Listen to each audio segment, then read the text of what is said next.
तो इसमें हम कॉस्टिंग की डिस्कशन कर रहे थे। तो कॉस्टिंग में ये होता है आपका दो तरह के सिनेरियो आते हैं जो मैंने पहले भी बताया। या तो रिसीविंग हो रही होती है या इशुएंस हो रही होती है। तो अब ये देख लें कि जब हम रिसीविंग करते हैं तो फॉर एग्जांपल आपका एक रेट आइटम का रेट था 10 रुपये पहले का, जो आपने पहले बाई किया था। उसके बाद दोबारा आपने रिसीव किया, बाई किया, तो आपकी जो है वो रेट आया आपको 12। ठीक है, 12 आपके पास रेट आया उस आइटम का।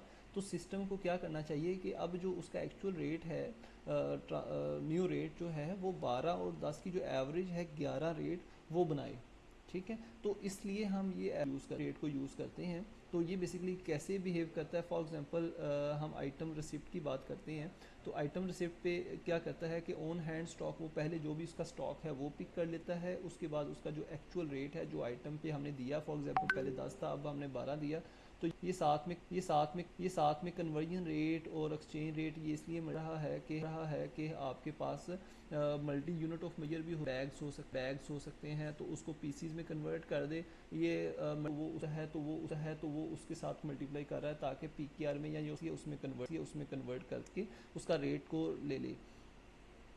उसके बाद वो देखता है कि अगर तो आपका स्टॉक नेट ज़ीरो है या फिर एक्चुअल रेट उसका मतलब कि उसने नहीं दिया, तो वो जो भी उसका ओल्ड रेट है उसको ही फ़िलहाल सेट कर दे, क्योंकि अभी उसके पास न्यू रेट के लिए कैलकुलेशन करने के लिए कोई डाटा मौजूद नहीं है।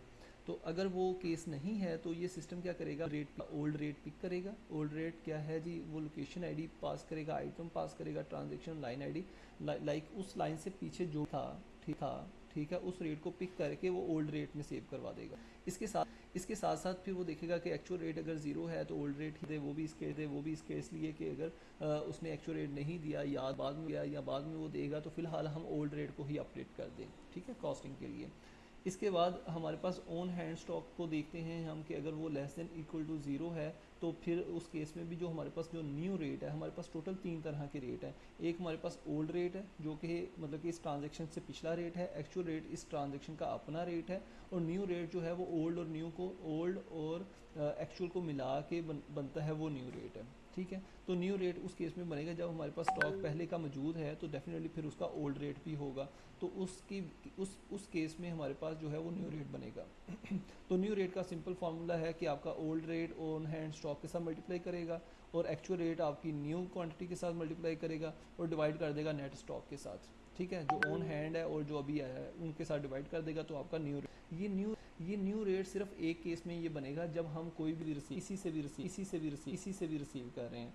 जब हम न्यू रेट रिसीव करते हैं देन आपका न्यू रेट बनता है। अब इसमें जितने भी रिसीविंग के केस हैं उसमें आपके पास न्यू रेट का फार्मूला लगा होगा, चाहे वो वेंडर बिल है चाहे वो कोई और चीज़ है। ठीक है, अब हमारे पास अगर ऐसा केस है जिस पे आपकी चीज़ इशू हो रही है, तो इशू के केस में आपकी कॉस्टिंग थोड़ी सी डिफरेंट होती है। उस सिनेरियो को भी हम देख लेते हैं।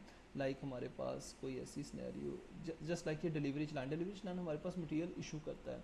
इस केस में हमारे पास वो देखते हैं हम कि लाइक हमारे पास ऑन हैंड स्टॉक क्या है, वो हम इसी तरह से पिक कर लेते हैं।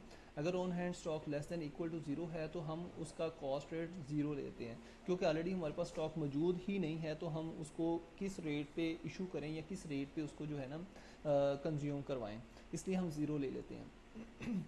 एल्स के केस में अगर स्टॉक मौजूद है मेरे पास, तो मैं उसका ओल्ड रेट पिक करूँगा, और ओल्ड रेट ही मेरा एक्चुअल रेट है। फॉर एग्जांपल मेरे पास 10 रेट के साथ एक स्टॉक था, 12 के साथ एक स्टॉक था, अब उसका एवरेज रेट है 11।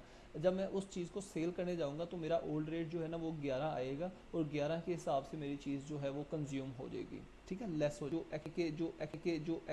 एक्चुअल रेट ये वो सारा कुछ करके न्यू रेट जो है वो मेरा एक्चुअल रेट ही बन गया। ये क्यों किया, क्योंकि अब हम रिसीव नहीं कर रहे जो ऑलरेडी मेरे पास स्टॉक मौजूद था, मैं जस्ट उसी में से चीज़ आउट कर रहा हूँ, और उसका ऑलरेडी मुझे रेट मौजूद है, मेरे पास पता है मेरे पास क्या रेट है, तो उसी रेट के हिसाब से मैं उसको आउट करूँगा। मगर जब मैं रिसीव कर रहा हूँ तो रिसीव करते वक्त मैं मे भी कम रेट पे रिसीव कर रहा हूँ या ज़्यादा पे रिसीव कर रहा हूँ, इसलिए मुझे उसकी दोबारा से कैलकुलेशन रेट की, न्यू रेट की करनी पड़ती है।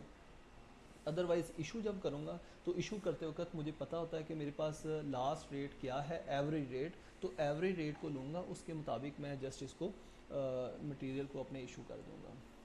तो ये इसकी कॉस्टिंग का फार्मूला है। बाकी इसमें डिफरेंट स्नैरियोज़ हैं, वेंडर रिटर्न के हैं, इसके अलावा आपके वेंडर क्रेडिट के हैं। ये सारे स्नैरियो सेम एज पैटर्न पे